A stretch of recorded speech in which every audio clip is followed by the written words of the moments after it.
오늘 은혜 받으실 하나님의 말씀은 신약성경 요한일서 1장입니다. 요한일서 1장 1절로 10절 신약성경 388쪽에 있습니다. 1절입니다. 태초부터 있는 생명의 말씀에 관하여는 우리가 들은 바요 눈으로 본 바요 자세히 보고 우리의 손으로 만진 바라. 이 생명이 나타나신 바 된지라. 이 영원한 생명을 우리가 보았고 증언하여 너희에게 전하노니 이는 아버지와 함께 계시다가 우리에게 나타나신 바 된 이시니라. 우리가 보고 들은 바를 너희에게도 전함은 너희로 우리와 사귐이 있게 하려 함이니 우리의 사귐은 아버지와 그의 아들 예수 그리스도와 더불어 누림이라. 우리가 이것을 쓰면 우리의 기쁨이 충만하게 하려 함이라. 우리가 그에게서 듣고 너희에게 전하는 소식은 이것이니 곧 하나님은 빛이시라. 그에게는 어둠이 조금도 없으시다는 것이니라. 만일 우리가 하나님과 사귐이 있다 하고 어둠에 행하면 거짓말을 하고 진리를 행하지 아니함 이거니와 그가 빛 가운데 계신 것 같이 우리도 빛 가운데 행하면 우리가 서로 사귐이 있고 그 아들 예수의 피가 우리를 모든 죄에서 깨끗하게 하실 것이요 만일 우리가 죄가 없다고 말하면 스스로 속이고 또 진리가 우리 속에 있지 아니할 것이요 만일 우리가 우리 죄를 자백하면 그는 미쁘시고 의로우사 우리 죄를 사하시며 우리를 모든 불의에서 깨끗하게 하실 것이요 만일 우리가 범죄하지 아니하였다 하면 하나님을 거짓말하는 이로 만드는 것이니 또한 그의 말씀이 우리 속에 있지 아니하니라. 아멘. 요한 1서의 주된 내용은 믿음으로 구원받은 신자들이 어떻게 그리스도의 참된 제자답게 살아갈 수 있는가에 대한 가르침입니다. 특히 요한일서 1장은 그리스도의 제자는 빛 되신 하나님과 친밀한 사귐의 자리에 있어야 할 것을 말씀하고 있습니다. 여기 사귐은 친구, 우정, 친교, 동료의식 그런 뜻을 갖고 있습니다. 이 간단한 정의를 마음속에 간직하면서 말씀을 들으시기를 바랍니다. 어둠 가운데 있던 죄인들이 어떻게 하면 빛 되신 하나님과 사귈 수가 있을까? 사도 요한은 하나님은 빛이시다 그렇게 선포했습니다. 하나님을 믿지 않고 자기 방식대로 사는 사람은 모두 어둠 가운데 있는 것입니다. 어둠에서 나와 빛 가운데로 행하는 삶의 모습에 대해서 오늘 요한일서 1장을 통해서 알게 될 것입니다. 1절로 4절 말씀을 통해서 복음을 힘있게 전하기를 원한다면 먼저 생명의 예수님을 체험적으로 알아야 할 것을 우리는 배우게 됩니다. 저자는 말씀이신 예수님의 신성과 인성을 처음부터 설명하고 있습니다. 태초부터 있는 생명의 말씀은 요한복음 1장 1절에 태초에 계신 말씀이라는 구절을 생각나게 합니다. 말씀이신 예수님은 태초부터 계신 하나님이십니다. 하나님 아버지와 함께 계시다가 육신을 입고 우리에게 오셨습니다. 그분이 생명의 말씀이신 이유는 그분 안에 생명이 있기 때문에 그렇습니다. 요한복음 1장 3절이 말씀한 바와 같이 그분을 통해 만물이 지어졌고 생명이 부여되었기 때문입니다. 그런데 그분은 또한 사람이셨습니다. 말씀이 육신이 되어 우리 가운데 오셨습니다. 육신의 몸을 입고 오셨기 때문에 제자들이 그분의 말씀을 들을 수 있었고 그분을 볼 수 있었고 그분을 만질 수 있었습니다. 본문 1절 하반절에 우리가 들은 바요 눈으로 본 바요 자세히 보고 우리의 손으로 만진 바라는 고백은 저자의 증언이 진실이고 역사적 사실임을 강조하는 말씀입니다.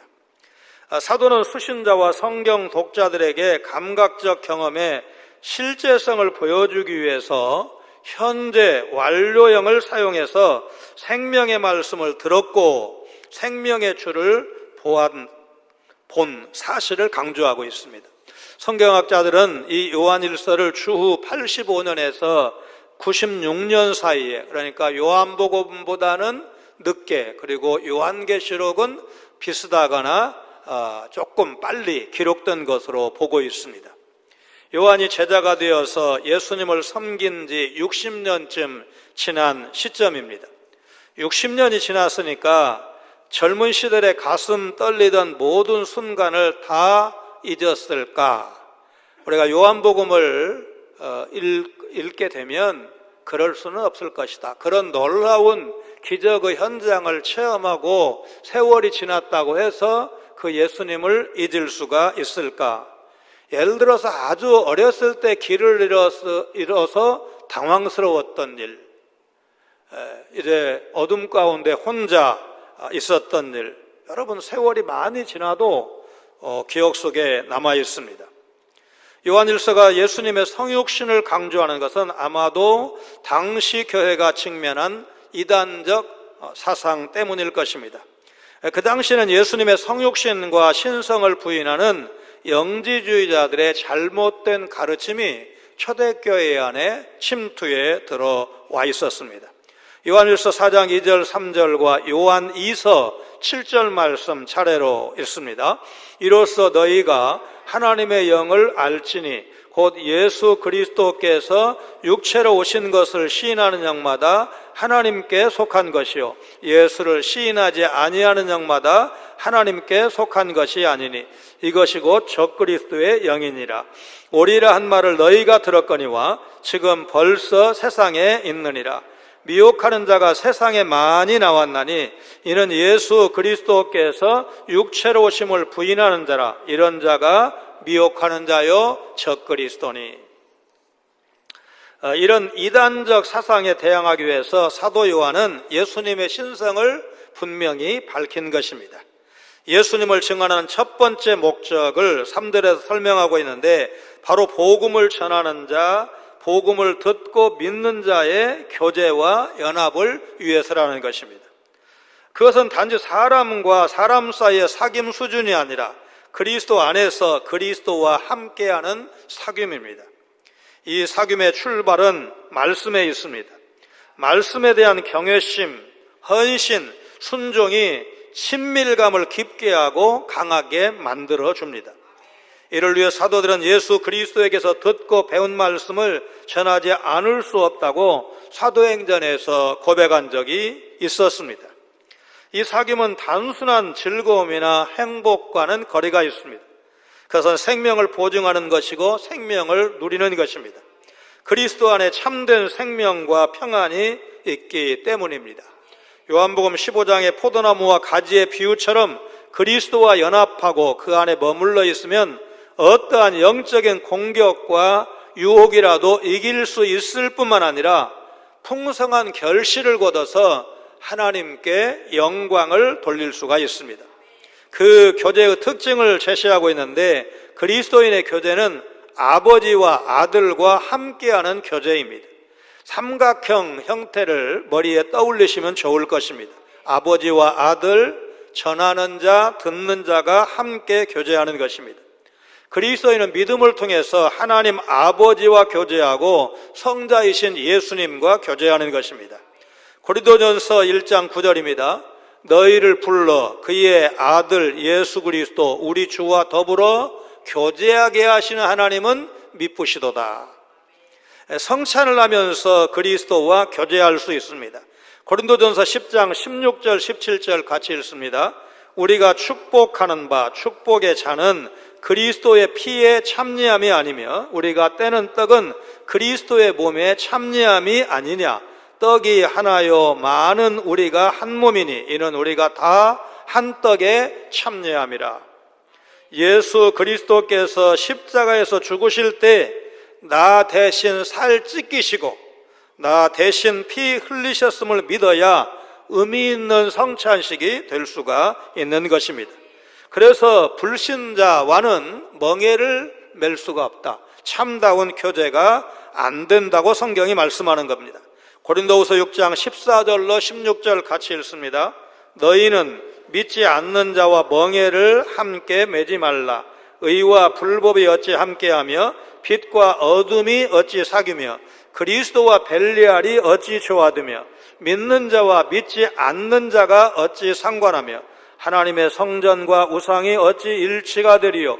우리는 살아계신 하나님의 성전이라. 이와 같이 하나님께서 이르시되 내가 그들 가운데 거하며 두루 행하여 나는 그들의 하나님이 되고 그들은 나의 백성이 되리라. 이 신령한 교제를 가능하게 하시는 분이 누구신가? 바로 성령님이십니다. 고린도후서 13장 13절 같이 읽습니다. 주 예수 그리스도의 은혜와 하나님의 사랑과 성령의 교통하심이 너희 무리와 함께 있을지어다. 이제 축도의 원형인데 성령의 교통하심입니다. 빌립보서 2장 1절로 5절 말씀 같이 읽습니다. 그러므로 그리스도 안에 무슨 권면이나 사랑의 무슨 위로나 성령의 무슨 교제나 긍휼이나 자비가 있거든 마음을 같이하여 같은 사랑을 가지고 뜻을 합하며 한 마음을 품어 아무 일에든지 다툼이나 허영으로 하지 말고 오직 겸손한 마음으로 각각 자기보다 남을 낮게 여기고 각각 자기 일을 돌볼 뿐더러 또한 각각 다른 사람들의 일을 돌보아 나의 기쁨을 충만하게 하라. 너희 안에 이 마음을 품으라. 저자는 보고 들은 것을 글로 써서 보내는 목적이 하나님과의 사귐이 첫 번째라고 했고 우리의 기쁨을 위해서 이 서신을 썼다고 사절에서 말씀합니다. 예수님을 본 것과 예수님께 들은 것을 전하는 목적은 기쁨을 주기 위해서입니다. 복음을 전하는 자의 기쁨은 복음을 들은 자가 예수님을 믿고 믿음을 따라 사는 것입니다. 요한 3서 4절을 보면 형제들이 목회자인 사도 요한에게 와서 가이오라는 성도가 진리 안에서 행한다는 말을 전해주었고 그 말을 들은 사도 요한의 반응 우리 같이 읽습니다. 내가 내 자녀들이 진리 안에서 행한다음을 듣는 것보다 더 기쁜 일이 없도다. 그래서 이 기쁨은 전하는 자만의 기쁨이 아닙니다. 복음을 듣고 복음을 믿는 자도 이 기쁨을 누릴 수가 있습니다. 요한이서 12절 말씀 같이 읽습니다. 내가 너희에게 쓸 것이 많으나 종이와 먹으로 쓰기를 원하지 아니하고 오히려 너희에게 가서 대면하여 말하려 하니 이는 너희 기쁨을 충만하게 하려 함이라. 성도들이 요한 사도를 기다리고 있고 그래서 직접 가겠다는 것인데 왜 가냐? 성도들의 기쁨이 충만해지도록 가겠다는 것입니다. 예수님의 기쁨도 이런 것이었고 예수님이 제자들에게 주기를 원하셨던 기쁨도 이런 기쁨이었습니다. 요한복음 15장 9절로 11절 말씀 같이 읽습니다. 아버지께서 나를 사랑하신 것 같이 나도 너희를 사랑하였으니 나의 사랑 안에 거하라. 내가 아버지의 계명을 지켜 그의 사랑 안에 거하는 것 같이 너희도 내 계명을 지키면 내 사랑 안에 거하리라. 내가 이것을 너희에게 이름은 내 기쁨이 너희 안에 있어 너희 기쁨을 충만하게 하려 함이라. 자, 여기에서 이 편지의 목적이 충만한 기쁨을 주기 위해서라는 것을 우리가 절대로 잊으면 안 됩니다. 하나님이 창조하신 생명이 하나님의 의도대로 존재하는 모습은 모든 사람에게 충만한 기쁨을 준다는 것입니다. 하나님은 우리 성도가 기쁨을 충만하게 누리시기를 원하십니다. 사도 바울을 통해서 예수 그리스도 안에서 우리를 향하신 하나님의 뜻이 바로 기쁨이라고 분명하게 말씀하셨습니다. 데살로니가전서 5장 16절로 18절 같이 읽습니다. 항상 기뻐하라. 쉬지 말고 기도하라. 범사에 감사하라. 이것이 그리스도 예수 안에서 너희를 향하신 하나님의 뜻이니라. 하나님의 뜻이 어렵지 않습니다. 항상 기뻐하는 것이 하나님의 뜻입니다. 쉬지 말고 기도하는 것이 하나님의 뜻입니다. 범사에 감사하는 것이 그리스도 예수 안에서 우리를 향하신 하나님의 뜻이다. 여러분 믿으시기를 바랍니다. 이 기쁨이라는 뜻의 헬라 카이레오와 은혜라는 뜻의 헬라 카리스는 카르라는 같은 어근을 갖고 있는데 이건 우연한 일이 아닙니다. 기쁨은 하나님의 은혜에 대한 합당한 반응이기 때문에 하나님의 은혜를 입은 사람, 곧 하나님께로부터 죄사함의 은혜를 입어서 하나님의 자녀된 사람만이 항상 기뻐할 수가 있는 것입니다. 그래서 이 기쁨은 단지 감정적인 상태가 아니라 죄와 사망에서 구원의 은총을 입은 그리스도인의 의무다. 거듭난 그리스도인이라면 반드시 기뻐해야 된다. 여러분 믿으시기를 바랍니다. 예수님은 태초부터 하나님과 함께 계셨던 생명의 말씀이십니다. 하나님이신 예수님이 우리의 구원을 위해 이 땅에 오셨고, 이 예수님을 요한과 제자들은 보고 만졌고 그리고 들었다고 했습니다. 제자들은 예수님의 인격과 사역을 직접 체험했기 때문에 세상을 향해서 매를 맞는데도 불구하고, 감옥에 갇히는데도, 제자 중에 첫 순교자가 나왔는데도 불구하고 담대하게 예수를 그리스도라고 전할 수가 있었던 것입니다.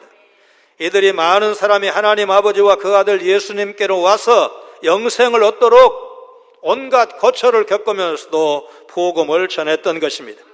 세상에 복음을 힘있게 외치기 위해서는 우리가 먼저 예수님과 교제하고 그분을 깊이 체험해야 합니다.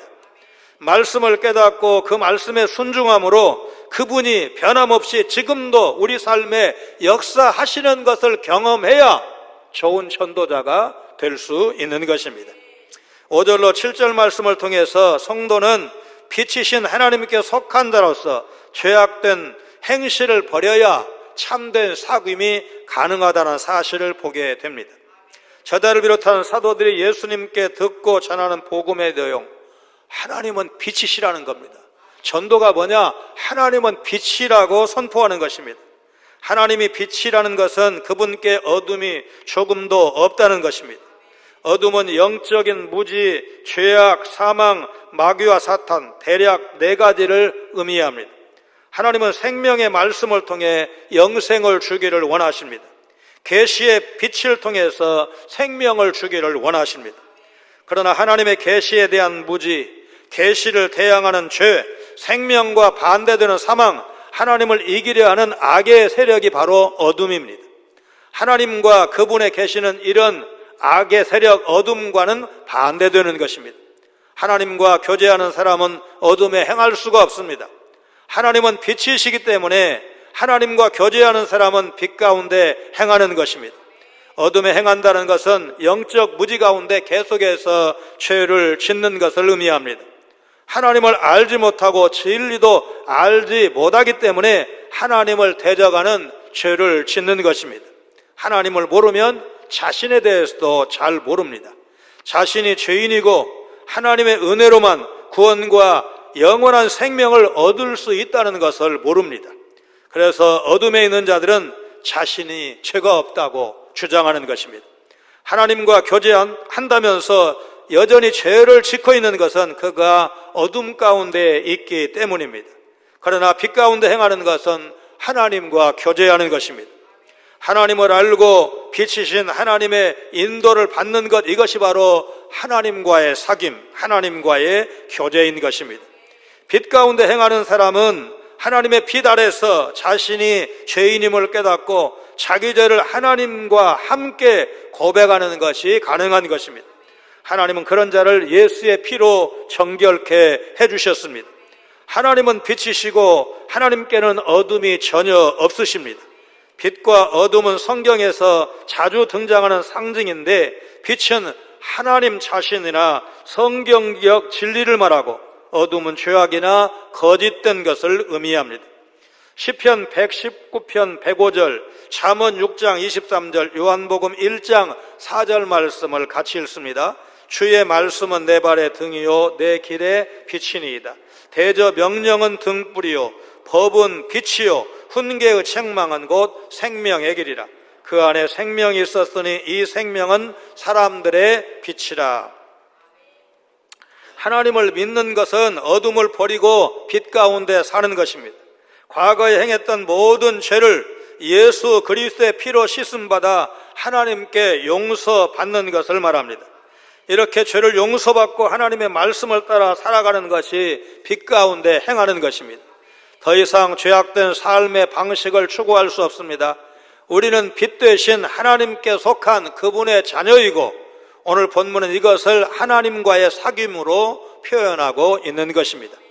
어둠에서 나와 빛 가운데 행하는 삶을 사시기 바랍니다. 아직도 과거의 어둠에 머물러 있지 않은지를 살펴보시고 빛 가운데 걸어가시기를 여러분 결단하시기를 바랍니다. 마지막 8절로 10절 말씀을 통해서 우리가 죄인임을 자백하고 회개하면 용서의 길, 회복의 길이 열리는 것입니다. 죄에 대한 사람들의 태도는 둘로 나뉩니다. 어떤 사람은 자신에게 전혀 죄가 없다고 말합니다. 이단들이 그렇게 말합니다. 우리는 예수 그리스도의 십자가 구속의 은혜를 통해서 구원받았기 때문에 더 이상 죄짓지 않는다. 얼핏 보면 그럴싸하지만 여러분, 그렇지 않습니다. 이것은 자신을 속이는 것입니다. 거짓말하는 것입니다. 진리가 그 속에 없기 때문에 그렇게 말하는 것입니다. 요한계시록 12장 9절에 의하면 사탄은 온 천하를 꿰는 자라고 했습니다. NIV 성경에는 무엇을 미혹시키다, 킹제임스 성경에는 속이다, 기만하다, 현혹시키다. 누구에게 이 말을 적용했습니까? 사단이 속이는 자다, 기만한다, 미혹한다, 그런 뜻입니다.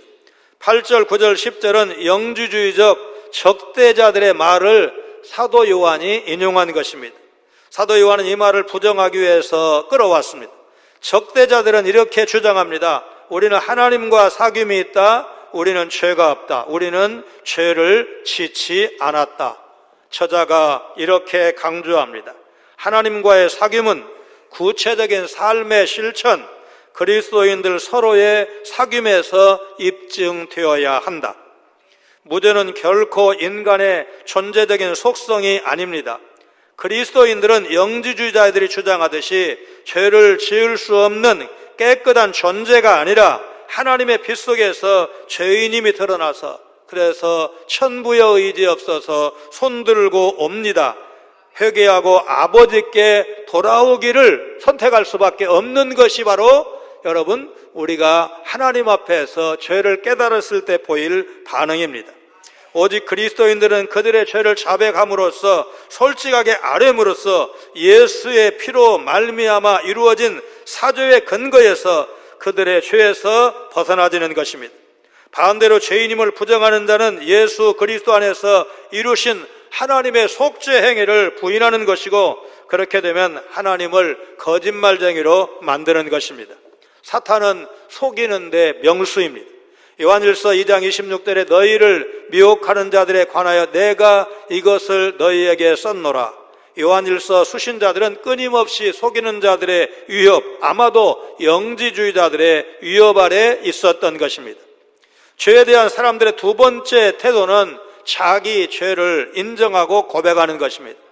만일 우리가 우리 죄를 자백하면이라는 이 구절은 현재 가정법 능동체를 채용을 했는데, 계속적인 죄의 고백.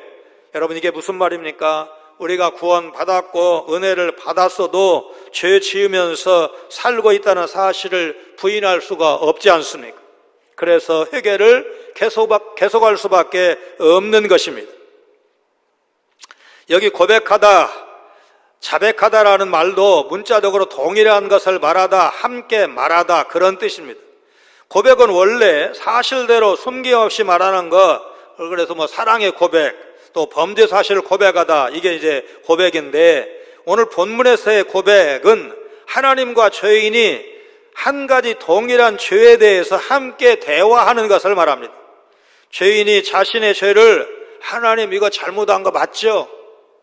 어머니 가슴 아프게 속상하게 한 거 맞죠? 이렇게 물으면 하나님이 내가 봐도 맞다, 네가 잘못했어, 이게 서로 주고받는 거 아닙니까? 동일한 죄에 대해서 하나님과 죄인인 내가 주고받는 대화가 일치하는 것을 의미하는 것입니다.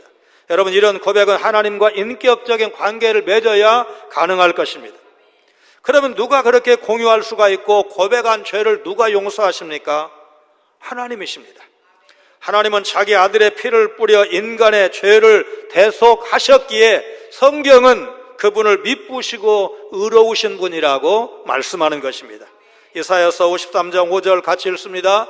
그가 찔림은 우리의 허물 때문이요 그가 상함은 우리의 죄악 때문이라. 그가 징계를 받음으로 우리는 평화를 누리고 그가 채찍에 맞음으로 우리는 나음을 받았도다. 예수 그리스도를 통해 죄를 용서받고 불의에서 깨끗하게 되는 것, 하나님의 사랑과 은혜로만 가능한 것입니다. 자기가 죄인임을 겸손히 인정할 때 하나님께서 용서하시는 것, 자기 죄를 고백하며 하나님께서 그를 깨끗하다고 여겨주시는 것, 여러분 믿으시기를 바랍니다. 하나님을 아는 자는 자신이 누구인지에 대해서도 알게 되는데 내가 죄인인 것, 그래서 하나님의 용서가 절대적으로 필요한 존재라는 것을 아는 것입니다. 하나님은 이런 사람의 고백을 들으시고 모든 불의로부터 깨끗하게 해주십니다. 자신의 무죄를 주장하는 자는 자기만 속이는 것이 아니라 하나님을 거짓말하는 이로 만드는 것이라고 했습니다. 그래서 그 죄는 더 무거운 것입니다. 자신만 속이는 것이 아니라 하나님을 대적하는 것이기 때문에 이단들의 죄는 더 크고 무거울 수밖에 없는 것입니다. 이런 자에게는 하나님의 말씀이 함께할 수가 없습니다. 하나님의 말씀은 예수님입니다. 자신의 무죄를 주장하는 자는 하나님을 대적하는 자이기 때문에 예수님이 그와 함께하지 않으십니다. 그러므로 예수님을 통한 속죄의 은혜가 그런 사람에게 임할 수가 없는 것입니다. 성경은 의인은 없나니 하나도 없다고 했습니다. 그래서 모든 사람은 그 죄를 회개하고 하나님께 용서를 받아야 하는 것입니다. 하나님은 우리가 용서받고 회복될 수 있는 길을 열어두셨습니다. 우리가 할 일은 우리가 죄인이라는 것을 겸손하고 정직하게 아뢰는 것입니다. 예수님은 우리가 하나님께 나아갈 수 있도록 용서의 길, 회복의 길을 준비해 놓으셨습니다. 요한복음 14장 6절입니다. 예수께서 이르시되 내가 곧 길이요 진리요 생명이니 나로 말미암지 않고는 아버지께로 올 자가 없느니라. 자신은 죄인이 아니라고 우긴다면 그것은 사실일 수 없고 오히려 스스로를 속이는 것입니다. 시편 14편 3절, 이사야서 53장 6절, 예레미야 17장 5절 6절 말씀 차례로 읽습니다. 다 치우쳐 함께 더러운 자가 되고 선을 행하는 자가 없으니 하나도 없도다. 우리는 다 양 같아서 그릇 행하여 각기 제 길로 갔거늘 여호와께서는 우리 모두의 죄악을 그에게 담당시키셨도다. 여호와께서 이와 같이 말씀하시니라. 무릇 사람을 믿으며 육신으로 그의 힘을 삼고 마음이 여호와에게서 떠난 그 사람은 저주를 받을 것이라. 그는 사막의 떨기나무 같아서 좋은 일이 오는 것을 보지 못하고 광야 간조한 곳 건건한 땅 사람이 살지 않는 땅에 살리라. 로마서 3장 10절에도 의인은 없나니 하나도 없다고 했습니다. 빛 대신 하나님 앞에서 자신의 모습을 돌이켜보면 죄인이라는 것을 자명하게 알 수가 있습니다. 햇빛이 이제 저녁나들 정도 됐을 때 이렇게 옆으로 들어오게 되면 탁자가 깨끗한 줄로 알았는데 먼지가 뽀얗게 앉은 것 이렇게 보이지 않습니까? 평소에 안 보이던 것이 보이는 것입니다. 빛 앞에 서면 그렇게 됩니다. 하나님은 자신의 죄를 인정하고 자백하는 사람을 깨끗하게 하시고 용서하시는 은혜로우신 하나님이십니다. 하나님은 우리의 모든 죄를 용서하실 뿐만 아니라 회복과 새 삶으로 가는 길을 열어주셨습니다.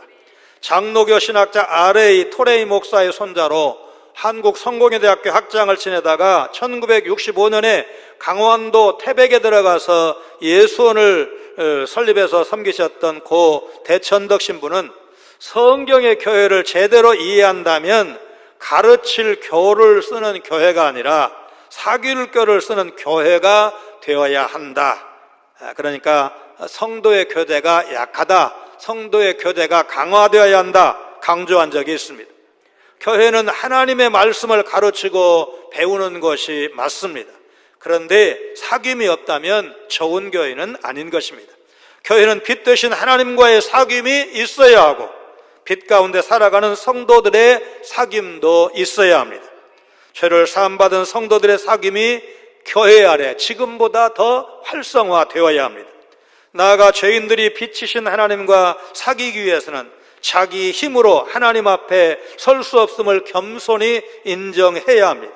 하나님은 죄인을 용서하시고 당신과 사귀는 복된 자리에 초청하시기 위해서 독생자 예수님을 이 땅에 보내주셨습니다. 이 은혜로 하나님과 교제하는 자리에 선 그리스도인들은 거룩한 삶을 통해서 더욱 깊이 하나님과 사귀는 은혜를 맛볼 수가 있고 누릴 수가 있는 것입니다. 여러분, 빛 되신 하나님이 우리의 삶 은밀한 곳까지 비추어 주시기를 사모하고 기도하시기를 바랍니다. 빛이신 하나님 안에 거할 때 어둠은 사라질 수밖에 없고 정직하게 죄를 자백함으로 깨끗하게 씻김을 받아 은혜의 보호자 회복의 길로 나아갈 수 있음을 여러분 믿으시기를 주님의 이름으로 축원합니다. 교회와 성도를 사랑하신 하나님, 교회와 복음을 거부하는 이 시대에 구원과 생명의 복음 힘있게 전하려면 우리가 먼저 태초부터 계신 하나님의 아들 예수님이 이 땅에 오셔서 우리 대신 십자가 대속의 죽음을 죽으신 것을 체험적으로 알아야 한다는 사실을 잊지 않기를 원합니다.